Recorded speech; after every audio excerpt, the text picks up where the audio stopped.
cierto? El grueso de las enzimas requiere de cofactor. No todas, pero sí, la gran mayoría requieren de cofactor.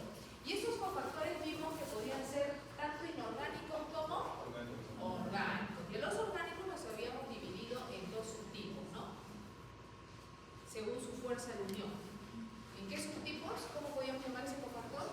Cofactor tipo coenzima o cofactor tipo grupo prostético. ¿Cuáles se unían de forma fuerte?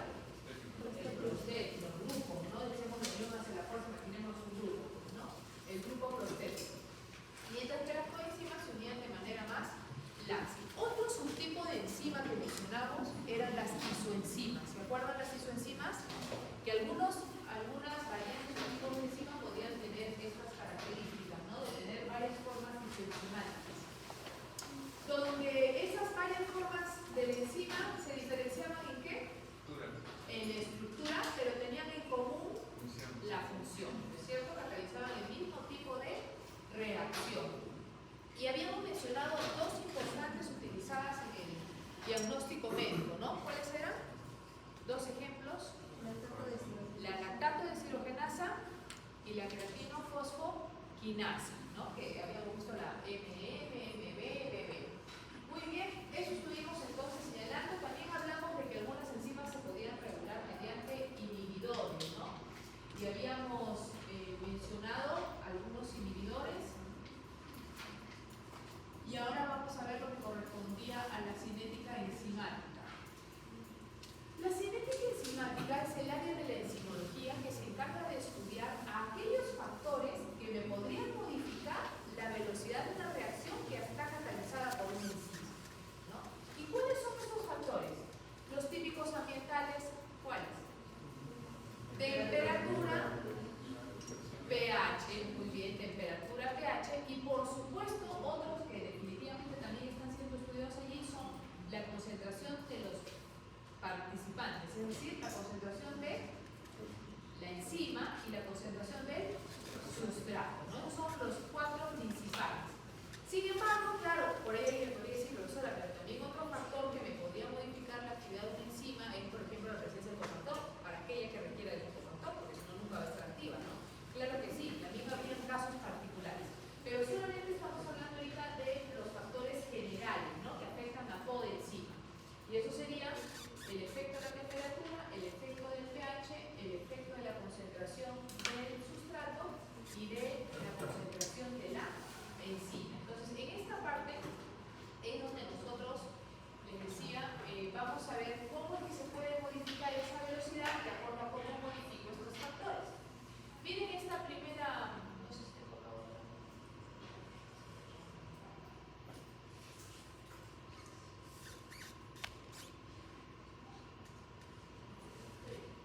Acá tenemos varias de las imágenes que vamos a ir desglosando en las siguientes diapositivas. Efecto del pH. A ver, miremos lo del pH. Miren el dibujo, la gráfica resultante que nos está mostrando con respecto al efecto del pH. Velocidad está en el eje Y, variación de pH en el eje Y, ¿no es cierto? Y me muestra la pepsina, una especie de campana, la ureasa tiene también su campana y la quinasa también tiene su campana, ¿no es cierto? Cuando yo veo campanas así, ¿qué me está diciendo ese gráfico? Que hay un óptimo, ¿no es cierto? Que alejándome del óptimo va disminuyendo el factor que estoy evaluando, ¿no? La variable independiente que sería la velocidad de la actividad enzimática, ¿no es cierto? Y notamos entonces que lo que me está diciendo este gráfico entonces es que toda enzima tiene un pH óptimo de acción, ¿no? Tiene un pH óptimo de acción. En el caso de la pepsina, ¿cuál será ese pH? Ácido, ¿no? Un pH ácido, y es por eso que a nivel estomacal no solamente se libera la pepsina, sino también el ácido clorhídrico, que le va a dar el ambiente adecuado para que esta pepsina pueda actuar en su máxima expresión, ¿no? ¿Qué me dirían de la ureasa? Este más bien está buscando la neutralidad, ¿no? Y la quinasa más bien alcalina, ¿no? Es decir, también me está diciendo esta gráfica que no todas las enzimas tienen el mismo pH óptimo, ¿no es cierto? Por supuesto que ustedes imaginarán que el resto de nuestras enzimas, claro, su pH óptimo va a coincidir con ser el pH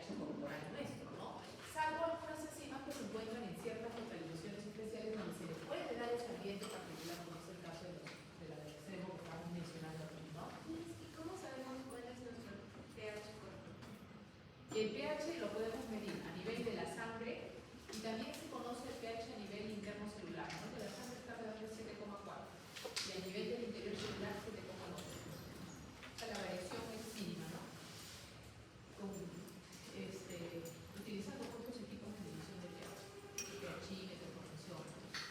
Ahora veamos la gráfica del efecto de la temperatura. ¿Es una campana igual como en el caso del pH? No, no, eso es una perfecta campana. Veo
eso lo evitamos habiendo descubierto que había organismos que podían sobrevivir a estas temperaturas.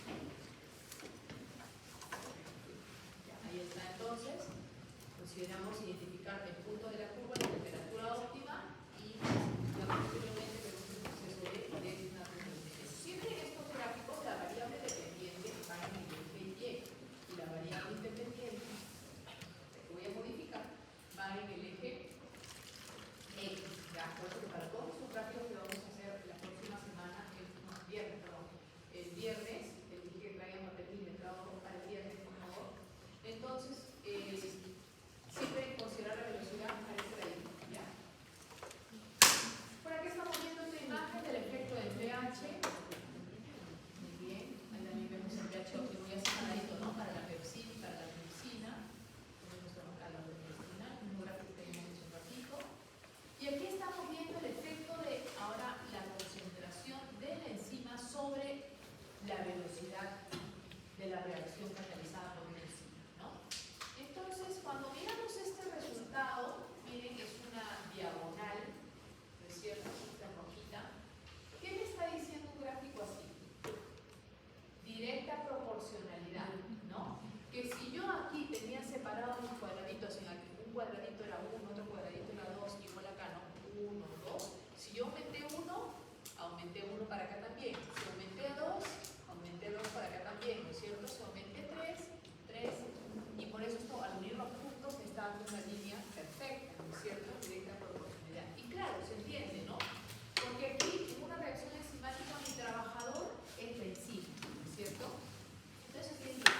A concentraciones saturantes de sustrato, es decir, sin que me falte sustrato en la materia prima para darle ese trabajador, si yo duplico la cantidad de enzimas, duplico el trabajo hecho, ¿no es cierto? Si tengo una obra que realizar y tengo 2 trabajadores, tengo una cantidad de trabajo, pero si duplico, si pongo 4 trabajadores, voy a duplicar el trabajo hecho, ¿no es cierto? Lo mismo observamos aquí. Si yo duplico, duplico. Si yo triplico, triplico. Si yo cuadruplico, cuadruplico, ¿no es cierto? Porque estoy generando mayor cantidad de trabajador, digamos, en este cilindro. Entonces decimos la actividad catalítica de la enzima se expresa en unidades de enzima y esto es igual a la cantidad de enzima que cataliza la transformación, que generalmente lo podemos expresar en micromoles o hasta moles, ¿no? Pero la expresión más común es de micromoles porque cuando la biología es internacional, de esa forma que ya hemos hablado. Entonces, si por ejemplo yo les preguntara, si tengo una velocidad de 350 micromoles por minuto, ¿cuál será la velocidad si yo triplico la cantidad de mi enzima? ¿Podría saber cómo va a estar la velocidad? Sí, porque la triplico también, ¿no es cierto? O sea, estaríamos hablando arriba de 1000, ¿no? 150, correcto, ¿no? Entonces, ¿puedo proyectarme? Sí puedo proyectarme, tan solo sabiendo qué cantidad de concentración de enzima tengo, qué cantidad de velocidad voy a obtener. Mientras que acá, en esta siguiente gráfica, ya estamos viendo la gráfica resultado de la velocidad versus concentración de sustrato. La anterior era concentración de enzima. Ahora estamos viendo la concentración del sustrato. Y el resultado que ustedes ven allí, esa curva, se conoce como hipérbola rectangular, donde uno sube y llega a una meseta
rápido de lo que ya voy, ¿no? Ya estoy trabajando con mis manos esto y ya no tengo más capacidad de hacer más.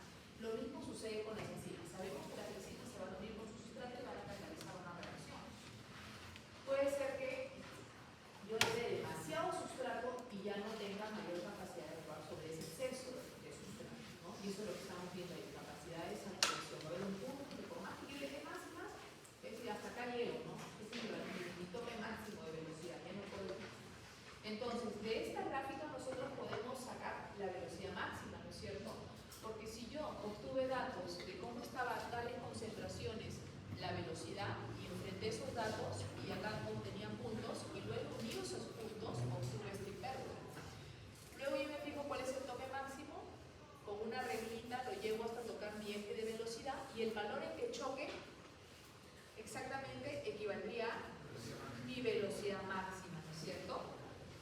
Pero imagínense, yo no estoy diciendo que esta curva ha salido porque hemos estado trabajando a diferentes concentraciones de sustrato, imagínense experimentalmente viendo cómo estaba la velocidad en esa reacción, ¿no? Tomando esos tiempos. Y de enfrentar esos datos fui obteniendo puntos que luego uní. Pero esto es un trabajo muy tedioso, ¿no es cierto? Estar haciendo el experimento y tomando todos esos datos. Michaelis y Mendel plantearon entonces una manera, mediante gráfica y fórmula, para poder, nosotros poder identificar cómo estará la velocidad a una determinada concentración de sustrato, conociendo la velocidad máxima, conociendo lo que es la KM, es decir, introducen el concepto de KM, ¿no? Para poder hacerlo ya sea, como les digo, por fórmula o por gráfica rápidamente sin tener que hacer el experimento completamente, manejando esos dos términos. Entonces, como ustedes ven, nos plantea la siguiente forma.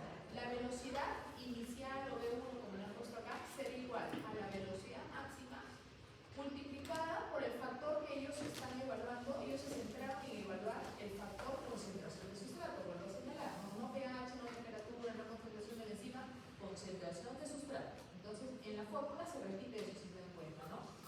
Repito, velocidad es igual a velocidad máxima por concentración de sustrato dividido entre la KM, nuevamente la variable que están estudiando ellos, pero nada más concentración de sustrato. Esa es mi formulita. Yo sé que de la gráfica voy a poder obtener la velocidad máxima, ¿no es cierto? O mirando mis datos también, ¿no? Si tengo todos los datos ya sé cuál es su velocidad máxima. La velocidad 1 es la que quiero hallar, ¿no? La concentración de sustrato es esa concentración a la que quiero trabajar y que quiero saber cómo está la velocidad de esa determinada concentración. Me faltaría conocer qué cosa, la KM, ¿no? La constante micaeliana, de eso viene KM.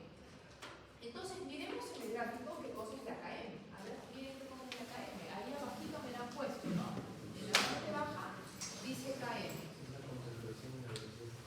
A ver, muy bien, mirando el gráfico me diría, es un valor de concentración. Muy bien, porque está en el eje de concentración. Es un valor de concentración a la cual se alcanza, ¿qué se alcanzó? La mitad, entonces, la mitad de la velocidad máxima, ¿no es cierto? Quiere decir que yo identifiqué primero mi velocidad máxima y viendo qué valor caía, supongamos 75 micromoles por minuto, ¿no? ¿Qué punto buscaré en mi escala? Si sé que mi velocidad máxima es 75, 37,5. Buscaré en mi escala el 37,5 según como yo dividí. Y desde allí, con mi reglita, voy a trazar una línea recta hasta que toque mi pendiente resultante y en el punto en que toco, me voy hacia abajo. ¿Se dan cuenta? Lo he derivado, ¿no? Porque este valor no lo tengo. Yo lo estoy buscando en mi eje y de allí toco mi resultado y en el punto que toco la pendiente me caigo hacia el eje de concentración de sustrato. Y el punto en que corte a mi eje de concentración de sustrato será equivalente a la KM, que de acuerdo a como yo he dividido acá mi papel milimetrado, ¿no es cierto? Yo voy a tener que mirar qué valor es este, ¿no? Supongamos que acá tengo 1, por acá tengo 2, puedo decir, 1.8, ¿no? 1.7 quizás. Entonces yo debo de poner acá no solamente la palabra KM, debo poner KM es igual a el valor que estoy identificando. Pero es lo que vamos a trabajar, sea muy extenso o alto, porque a veces pasa de que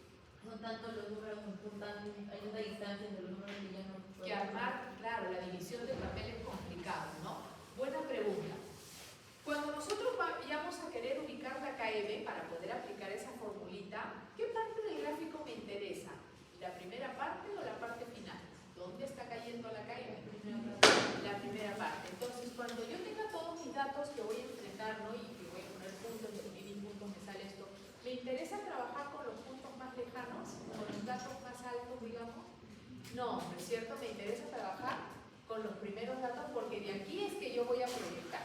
Claro, el punto más alto de velocidad máxima, no importa que no lo coloque, pero sí lo conozco. Entonces, como les digo, si sé que es un valor, supongamos, de 60, yo sé que acá tengo que buscar el 30 y proyectarlo por este lado de la gráfica. No trabajo con la meseta, trabajo con la pendiente.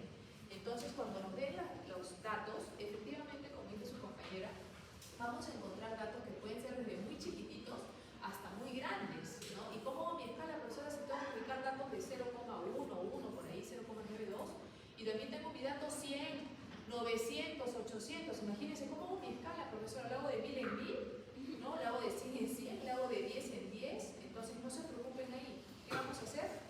Hacerla en base a los datos, a los primeros datos, porque con eso es que vamos a trabajar, ¿sí? Muy bien. Entonces ya ustedes me dijeron un concepto de KM. ¿Cuál fue el concepto de KM que me dieron? KM es igual a concentración. Concentración es lo que es un dato de concentración, eso sí, a la cual se alcanza la mitad de la velocidad máxima, ¿no es cierto? Hasta allí, bueno, sé que voy a poder ubicarlo para poder aplicarlo en mi fórmula. Pero ¿qué otro concepto también tenemos de KM? KM me puede indicar, ¿se acuerdan que hay enzimas que pueden tener un solo sustrato, pero también hay otras que pueden actuar sobre varios sustratos parecidos? Por ejemplo, les decía, creo que la clase anterior, el caso de la hexoquinasa, ¿no? La hexoquinasa va a movilizar fosfato de quinasa, pero sobre hexosas. ¿Y hexosas cuántas hay? Hay varias, ¿no? Porque claro, los bancos de arroz.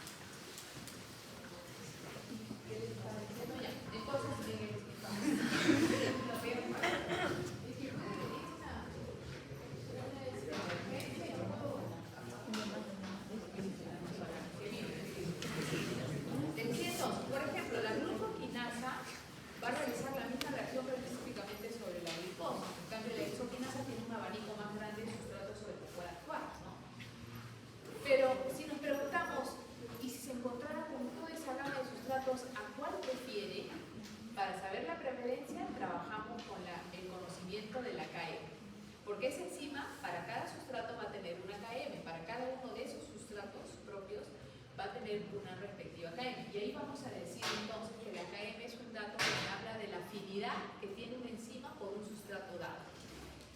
Esa relación es inversa. Quiere decir que vamos a decir que a mayor KM, flechita para arriba, menor afinidad.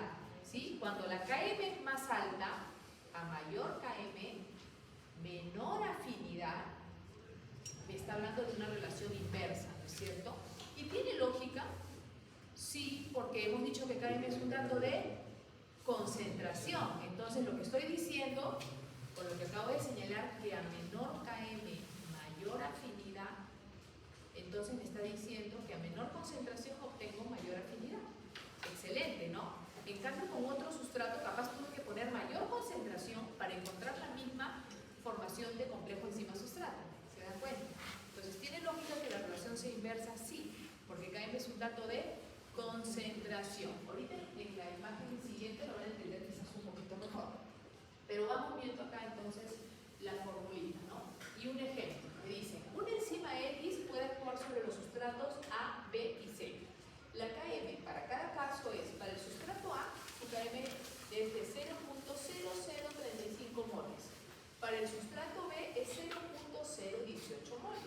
Para el sustrato C es 0.0007 moles. ¿Cuál es el sustrato que prefiere esta enzima? Claro, ustedes me dicen el C, porque acá no está, este es el que tiene la KM más baja. Y a menor KM, mayor afinidad, hemos dicho, lo prefiere, ¿no es cierto? Dicho de otra manera, con poquita concentración lo está prefiriendo, ¿no? Sin necesidad de que haya mucho. Entonces sí, pues me habla de afinidad.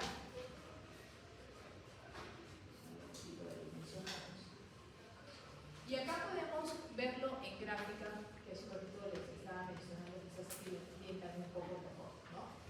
Tengo a mi enzima en rojo y tengo a los dos posibles sustratos. En el primer caso, con el sustrato A, de 4 enzimas, con esa alta concentración, ¿no?, del sustrato negrito, he logrado dos uniones, dos formaciones de complejo enzima-sustrato, ¿no? Por lo tanto, catalizar esa reacción, ¿sí?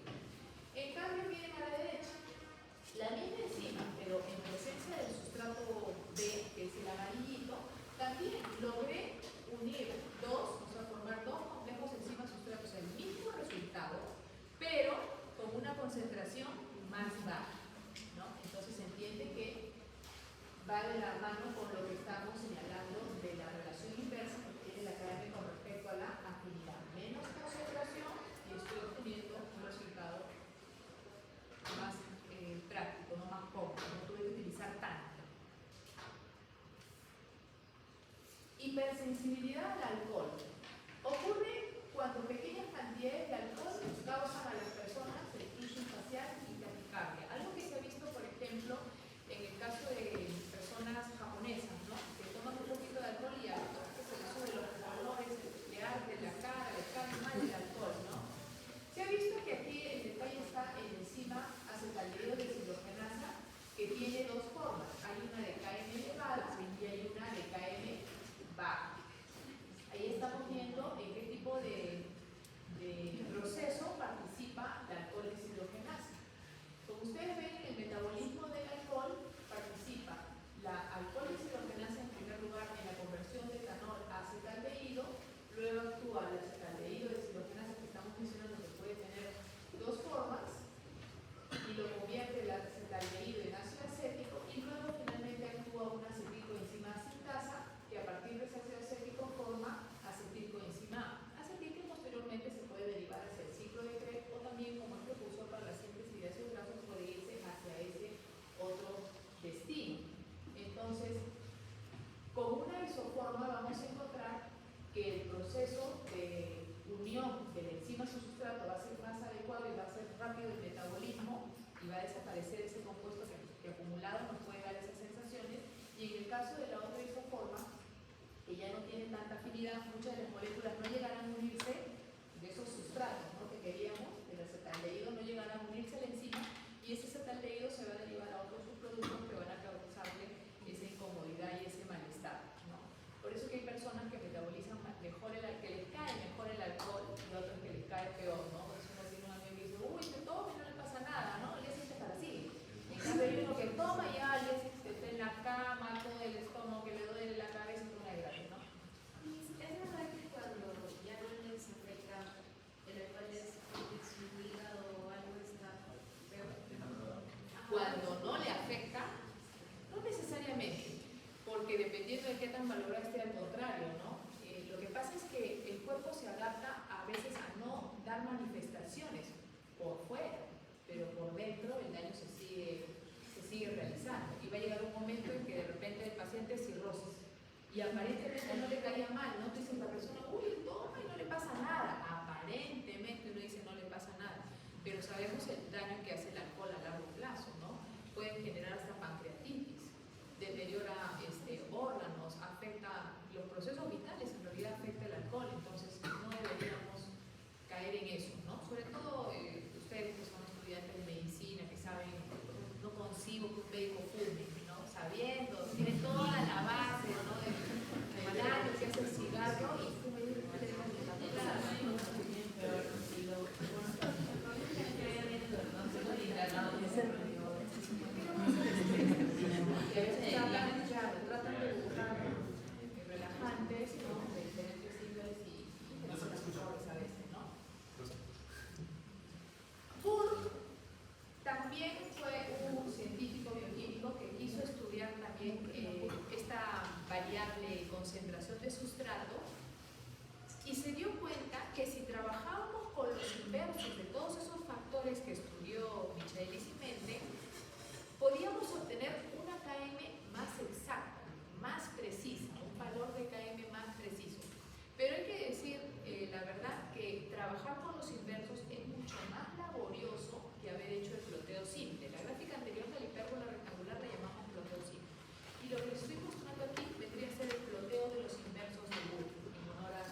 velocidad ahora es 1 sobre velocidad, ¿no?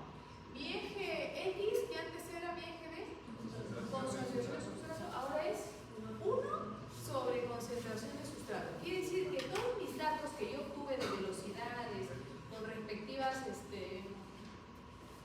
a respectivas concentraciones de sustrato, yo voy a tener que dividir 1 entre cada uno de esos datos y hacerme 2 columnas más, ¿no? 1 entre el valor 0.03, el número de color, para cada uno, igual a otra columna, ¿no? Después, mi gráfica resultante. ¿Cómo era el punto en que cortaba mi resultante a mi eje X? En el anterior, ¿a qué correspondía? El punto en que cortaba era el IKM, ¿no? El punto en que cortaba este eje era mi IKM, ¿no? Ahora, ¿en qué se ha convertido? 1 sobre KM, o sea, el inverso de la KM. Pero ojo que como me estoy yendo hacia el plano negativo, entonces en realidad es menos 1 sobre KM, es negativo igual.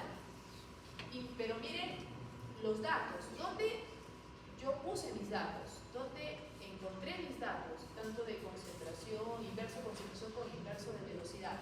Aquí, ¿no es cierto? Entonces, cuando yo haga esta gráfica, tengo que unir esos puntos y forzar con mi regla, ¿no? Irme hacia el otro plano para poder cortar a mi eje X, ¿sí? Y el punto en que la corte será igual a menos 1 sobre la KM. O sea que aquí la KM no está directa, porque yo voy a tener que luego procesar, ¿no es cierto? Y desglosar, pues esto de acá, ¿no? Positivo, negativo, el que está multiplicando, pasa a etcétera, ¿no? Voy a tener que despejar la palabra que me faltaba. Entonces no es tan directo, es un poquito más laborioso. Y ojo, que el punto en que corte dependerá en cómo yo he dividido acá, porque con la misma proporción, y ahí sí tiene que ser exacta, ¿no? La proporción que mantuve aquí no necesariamente es la proporción del otro eje, porque acá puedo tener datos más grandes, puede ser de 100 en 100, y acá puedo tener datos para el 0,1 y 0,1, ni hablar, yo no voy a decir 2 cuadrados es a 1 y acá 2 cuadrados es a 1 cuando no tengo datos que respondan a ese valor, ¿no es cierto? Entonces, la proporcionalidad en estos dos ejes no es necesaria, pero entre esto y esto, sí. Si yo acá digo que esto es a 1, esto de aquí es a menos 1. Si yo digo que 2 cuadrados es a 2, aquí será a menos 2, ¿no es cierto? Ahí sí tengo que mantener la proporcionalidad. Porque una vez que yo fuerce y corte a mi eje X, tengo que ver en qué valor estoy cortando, ¿no es cierto? Yo esto lo estoy proyectando, tengo que notar igual como noté en el otro donde la cortaba, que a qué valor correspondía y tengo que fijarme aquí y poner igual al valor de tanto, tanto, tanto. Luego despejo hasta que mi KM esté solo, ¿no? Y ya tenga el valor. Entonces es más laborioso.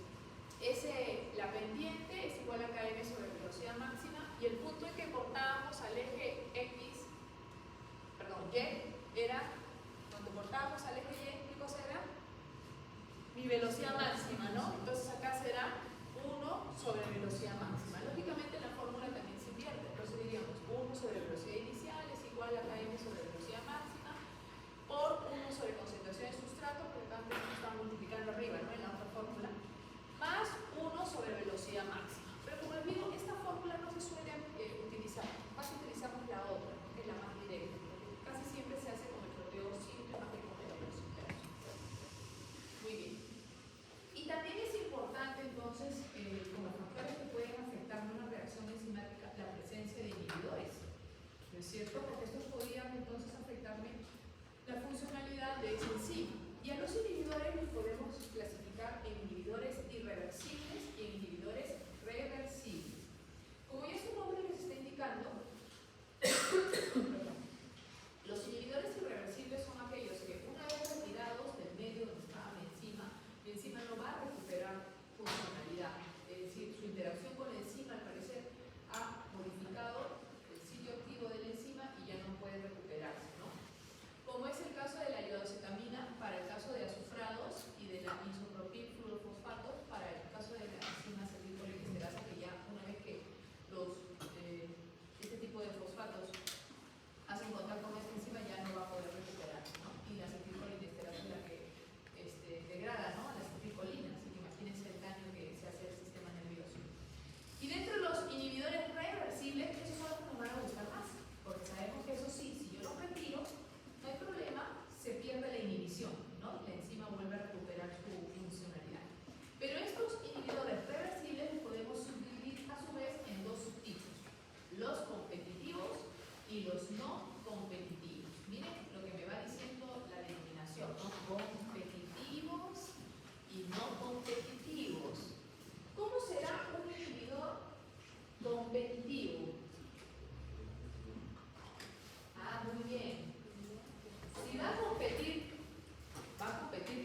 original.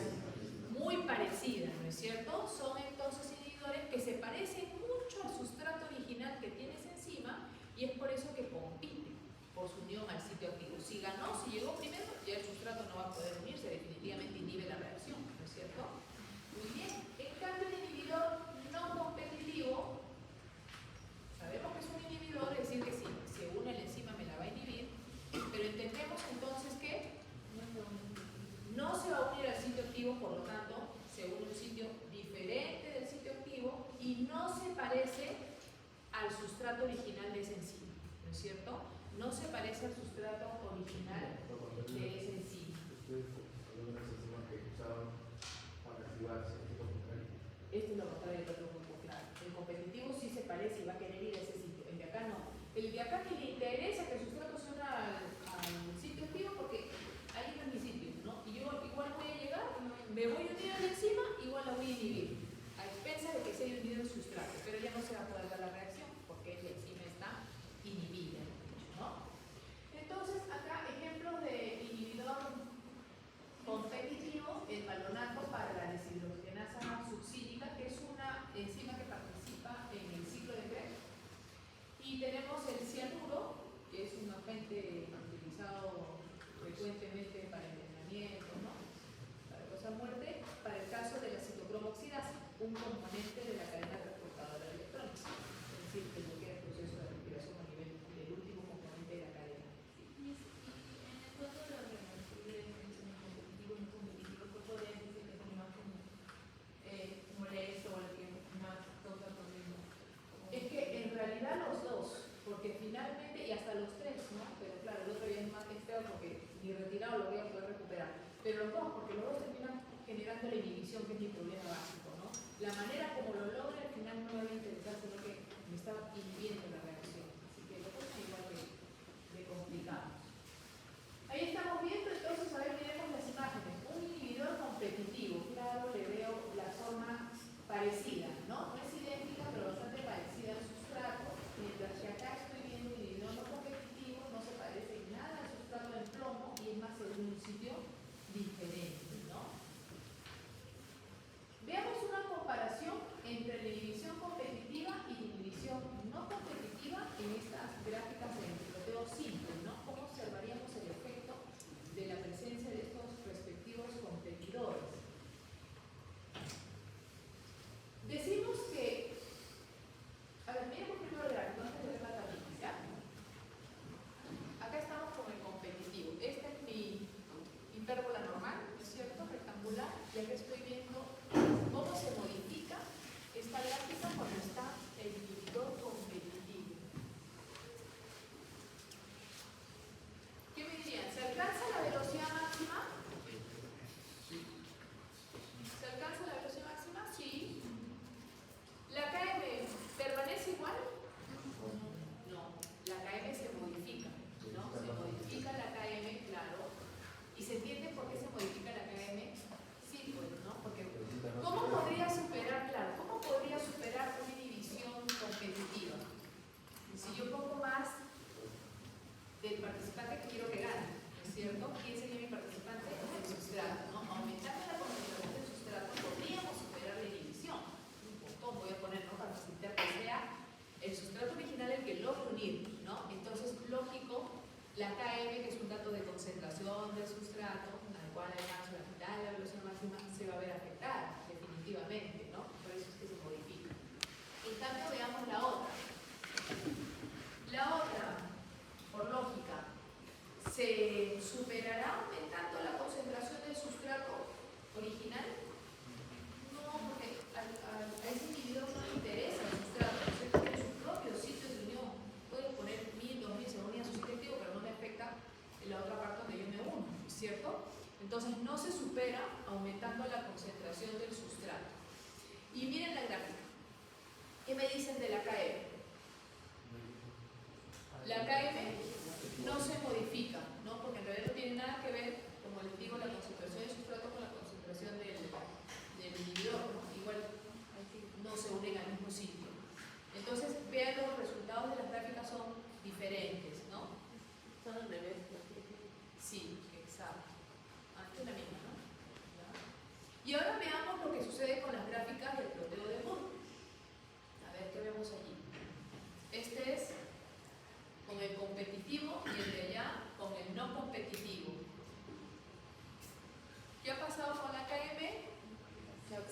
modificado, ¿no es cierto? Se ha modificado.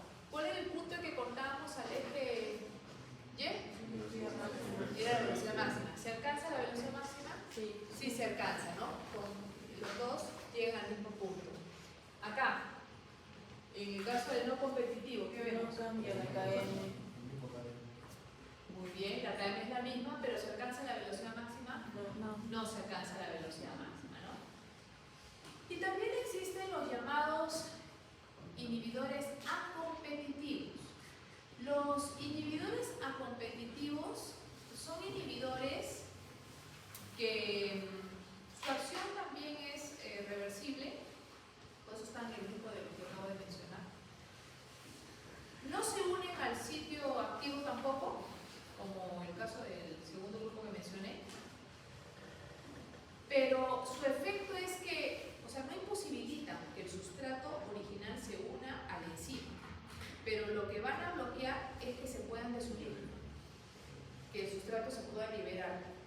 Entonces, me está bloqueando la actividad, ¿no? Porque ya esta enzima no va a poder catalizar más reacciones y se ha quedado ahí perenne, ¿no? En la única reacción que realizó. Así que es por eso que también este es un tipo de inhibición importante. En este caso se altera tanto la KM como la velocidad máxima. Ambas van a disminuir. Y acá vemos el gráfico resultado en el caso de la presencia de un inhibidor acompetitivo. Tanto para el ploteo simple, y ya saben que cuando acá la raya está al medio y estoy viendo los inversos, estoy viendo el ploteo de Bohr, ¿no? Con el ploteo de Bohr. Prácticamente vemos entonces que acá es como una línea paralela, ¿no? Mientras que acá, esta es mi hipérbola rectangular y este es el caso de la presencia del inhibidor, ¿no? Como ven, todo ha disminuido, decíamos, ¿no? Todo disminuido. Aquí estamos viendo el acompetitivo y el competitivo. La inhibición no competitiva en el caso de una enzima que es alostérica, ¿no? Estamos viendo el caso particular de una enzima que es alostérica, por ejemplo, por producto final, donde el mismo producto final puede inhibir, ¿no?